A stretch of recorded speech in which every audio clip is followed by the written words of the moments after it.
You've been lied to about the Boston Tea Party. What if I told you that December 16th, 1773 wasn't about tea at all? That the men who dumped 342 chests into Boston Harbor weren't just angry colonists in Native American costumes, but members of an ancient secret society executing a ritual that would change the course of human history? The tea was never the target. It was what was hidden inside those chests that they needed to destroy. Tonight, we're diving into the real Boston Tea Party. Not the sanitized version from your history textbook, but the occult operation that birthed a nation through blood ritual and ancient symbolism. What really happened that freezing December night? Why did grown men dress as Mohawk warriors? And most disturbing of all, why does every founding father's signature contain the same cryptic symbol that appeared on those tea chests? This is the investigation they don't want you to see. The one that connects colonial rebellion to something far older, far darker, and still controlling your life today. Meet Charles Pemberton, a name scrubbed from history books. In 1923, this Harvard archaeologist was cataloging artifacts in Boston's Old State House when he discovered something that would destroy his career. Hidden behind a false wall, Pemberton found the personal journal of Samuel Adams. But this wasn't the Samuel Adams you know. Page after page detailed secret meetings, not about taxes or representation, but about the great work and the completion of the ancient promise. Adams wrote of receiving instructions from the Nine and preparing for the sacrifice that would birth the new Atlantis. When Pemberton tried to publish his findings, Harvard fired him. The journal vanished, but Pemberton spent the next 30 years gathering evidence, interviewing descendants of the Boston Tea Party participants, and uncovering a truth so explosive that when he died in 1954, federal agents confiscated every document from his home. Except one, a single photograph Pemberton had mailed to his sister days before his death, a photograph of Samuel Adams's journal, open to December 15, 1773. The entry reads, "Tomorrow night we feed the harbor god. The tea is prepared. The seals are marked. America begins with sacrifice." The story you learned in school goes like this. British Parliament passed the Tea Act.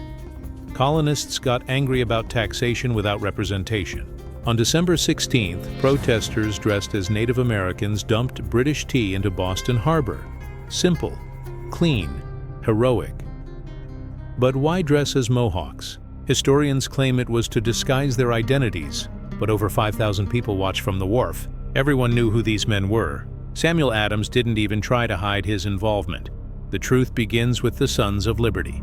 Not a casual protest group, but a secret society with degrees of initiation, blood oaths, and symbols traced back to the Knights Templar.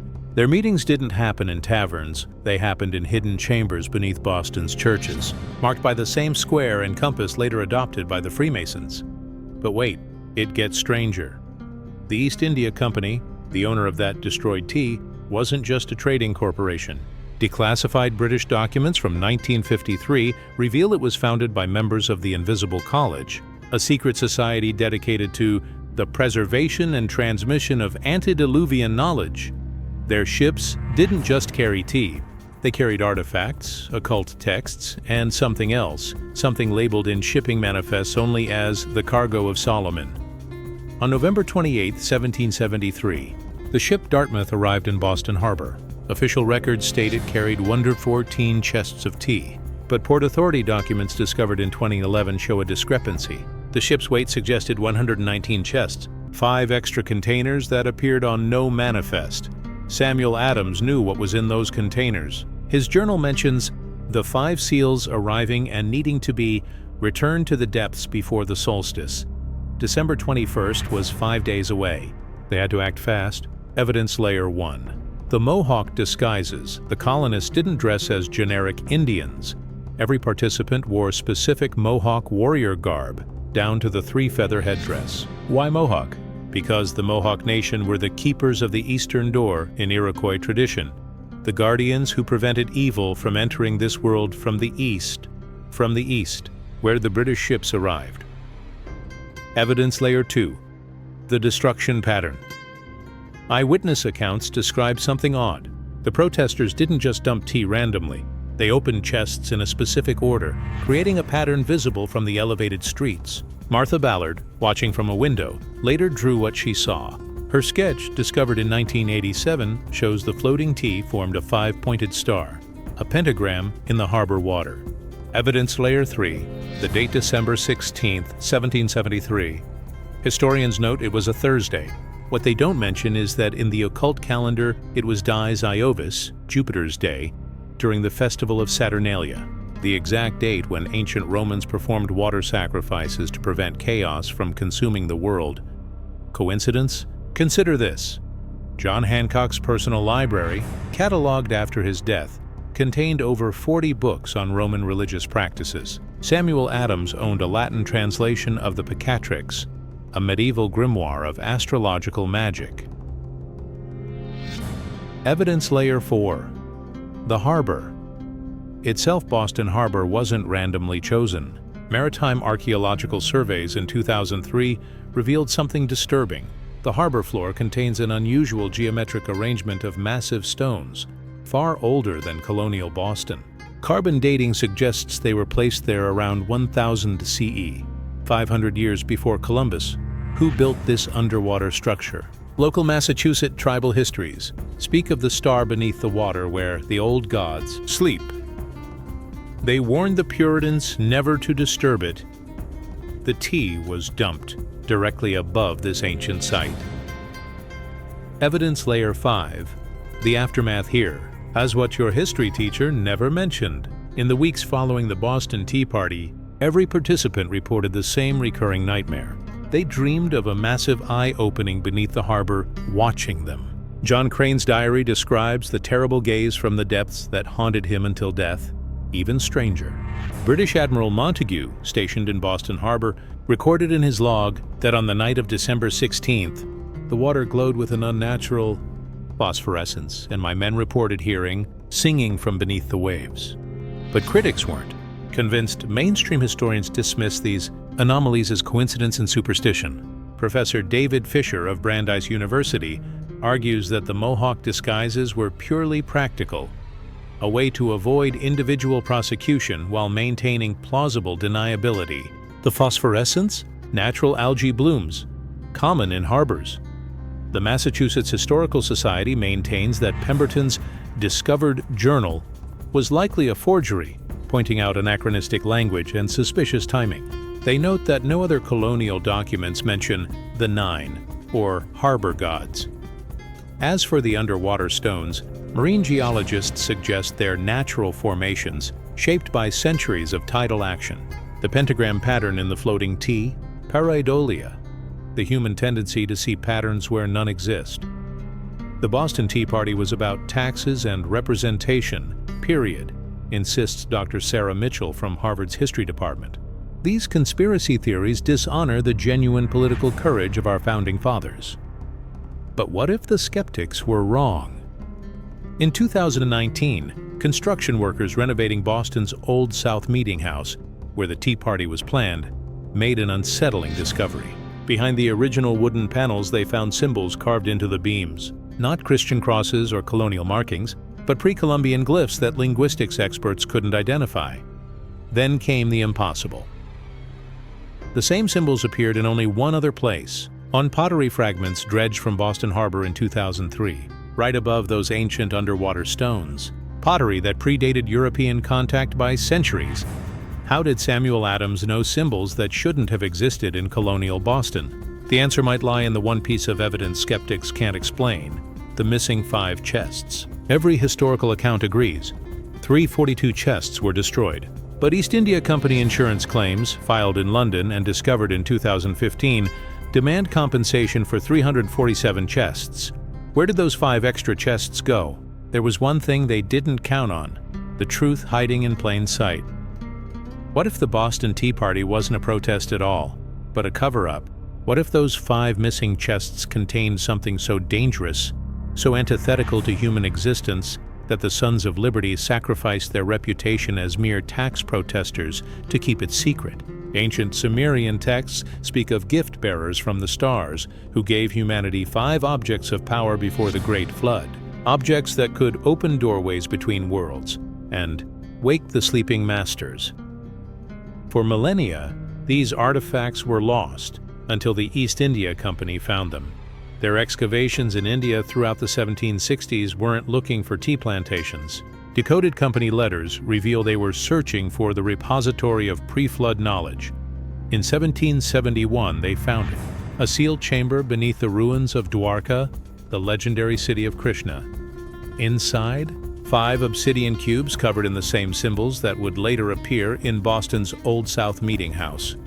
The company directors panicked. Some wanted to destroy the artifacts. Others believed they could harness their power. The compromise: ship them to the American colonies far from European populations for study and containment. But the Sons of Liberty knew what was coming. Through their Masonic connections, through whisper networks stretching back to the Templars, they learned about the cargo. They knew that December 21st, the winter solstice, would activate the artifacts.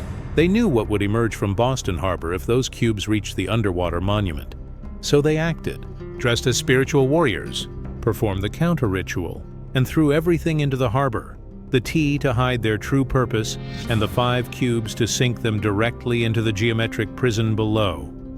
The Boston Tea Party was never about independence from Britain. It was about preventing interdimensional colonization. Cross-reference this with global flood myths, and a pattern emerges that will chill your blood. The Hopi speak of the emergence, when their ancestors climbed from underground worlds through a cosmic reed, but their oral histories also warn of those who tried to return, and the warriors who sealed the openings with sacred rituals. Hindu texts describe the demon Bali, imprisoned in the underworld, who can only return if specific offerings are made at geometric water sites during celestial alignments. The Dogon of West Africa tell of the Nomo, fish-like, beings from Sirius who gave human civilization, but were sent back to the waters when they became too powerful. Even the Bible hints at this truth. Genesis speaks of the Nephilim, the offspring of the sons of God and human women.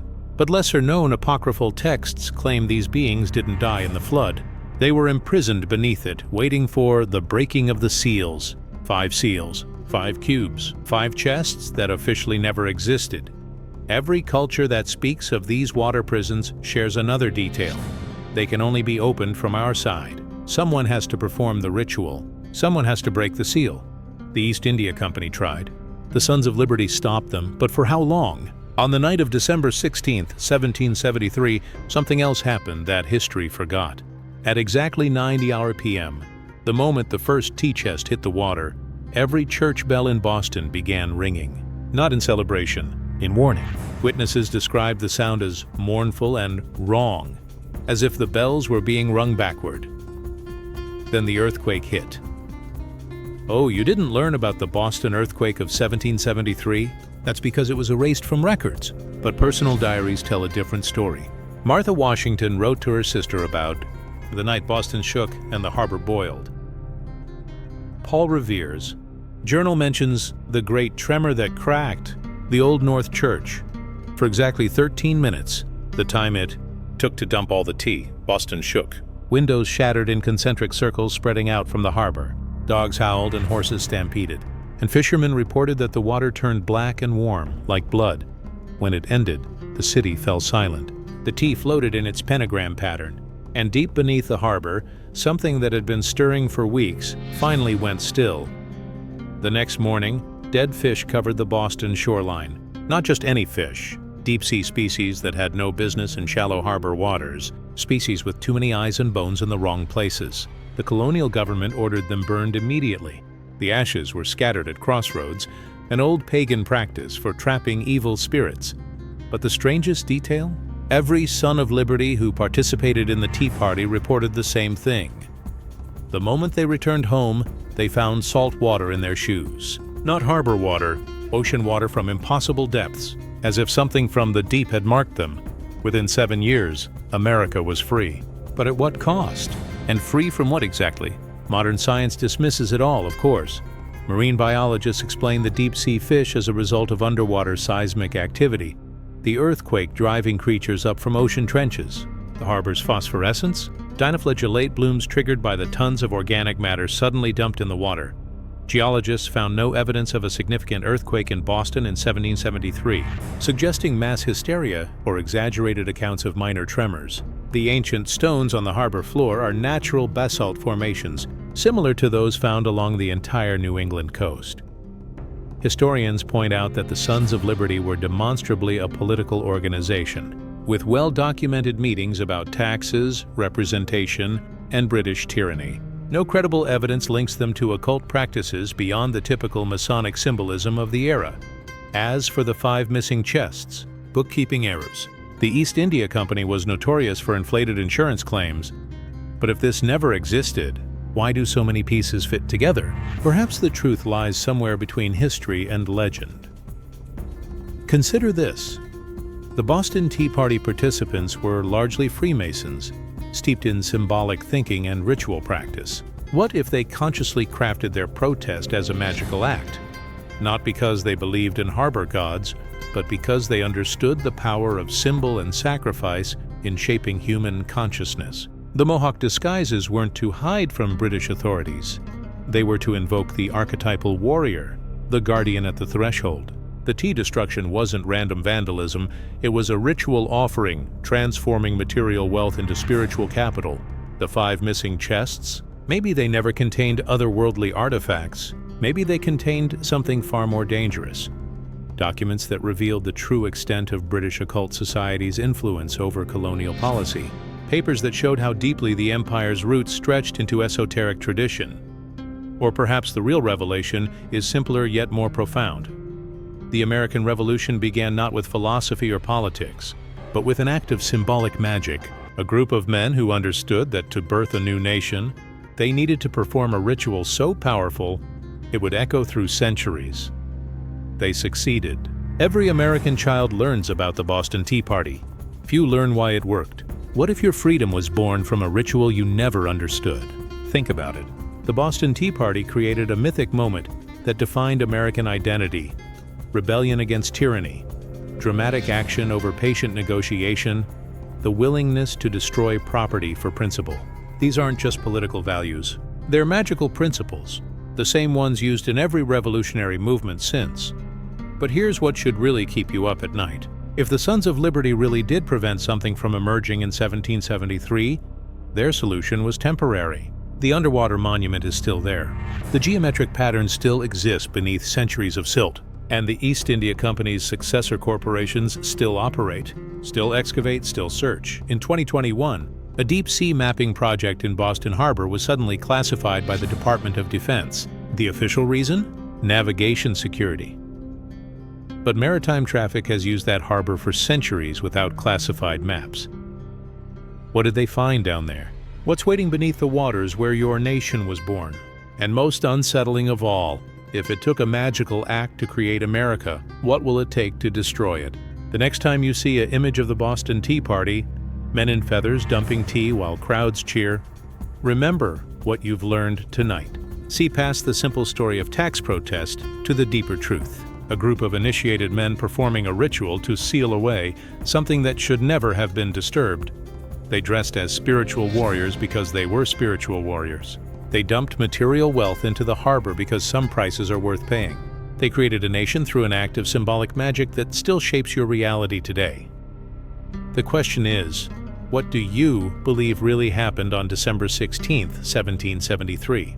Was it just angry colonists throwing a maritime tantrum over taxes? Or was it something more? A desperate ritual to prevent forces beyond human understanding from entering our world through an ancient doorway beneath Boston Harbor. Now look at your dollar bill. See the pyramid with the all-seeing eye? Notice the Latin phrases speaking of new,